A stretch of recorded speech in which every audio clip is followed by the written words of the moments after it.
So, is Ripple privatizing RLUSD? Mistake. I think so. And I'm going to share you why. I believe so. And I'm going to share with you why.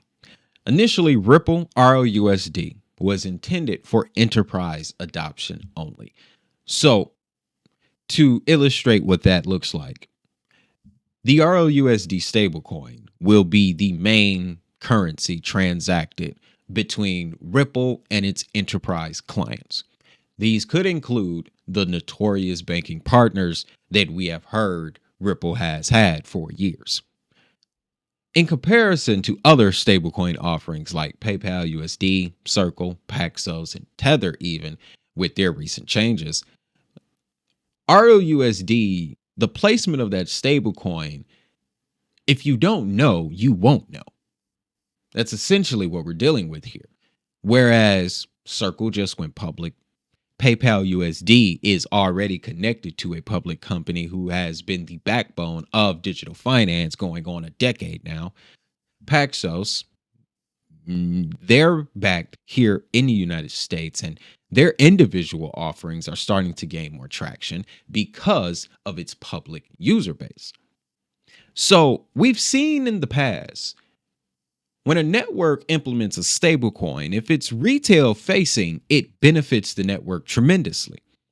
There are also private stablecoin offerings on the market, such as Gemini's dollar, the global dollar, which mainly services Singapore, and other independent stablecoins on various blockchain networks that are built similarly to RLUSD, focused on enterprise and private placements, but don't nobody talk about them. So I'm wondering if that is the problem, the red herring here when it comes to this RLUSD stablecoin. Should they have made the decision to make this thing public, distribute it freely on both Ethereum and the XRP ledger? Now, the way that they're doing it, let's look at the positives. They addressed market demand for stablecoins. We know how deep that went.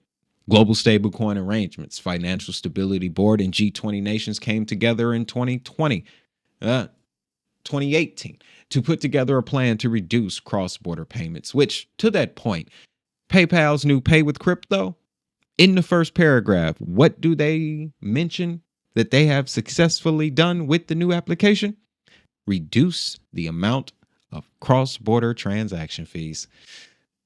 You gotta love how this stuff come together, ladies and gentlemen. But the positives, addressing the market demand. Stablecoins were everywhere. This we knew. It will also aid in compliance. Ripple's reputation after battling the SEC was tarnished. We know this. That RLUSD stablecoin diverted attention from their white on rice relationship with XRP. Okay, that's the best way I can describe it here. It diverted attention from their relationship with XRP by providing a stable price vehicle that their clients can use. So granted, that was definitely a positive benefit. And as it stands right now, the benefits of RLUSD for the XRP ecosystem still up in the air. We're still waiting to truly see what's going to happen. Ripple also brought in sidechain EVM compatibility, which truly opens the door for other stablecoins to be just as popular on the XRP ledger now. Circle has their eye on them. That is why they wrapped up the XRP ledger into Circle's new Circle payment network. They have plans. So, from a business perspective, yes, it was a very smart move on behalf of Ripple. They have a price stable, compliant stablecoin for their clients to use. And because the majority of their clients are large banks, large financial institutions that are dealing with 9 times out of 10 an entire nation's financial well-being, that price stable, regulated stable coin is a much more attractive play for them. And that is what Ripple obviously, that's the conclusion that they obviously came to. But on the downside, you have the competitive landscape, i.e., PayPal, Circle, Tether, Paxos, Gemini. And you also have to deal with the centralized nature of the offering. That's why I position the decentralization segment in front of this to kind of give you a primer here, because a lot of people are coming out, Zach XBT, for example, and criticizing the user base of RLUSD. They're criticizing these numbers that we're getting from Ripple and other participants about the adoption of RLUSD. Zach is basically pointing out that it may not be as big as they're making it out to be, which again addresses the problem of centralization being better than decentralization. Because to the credit of the public stablecoin issuers, you're providing decentralized access to your stablecoin, which is the best way to do it.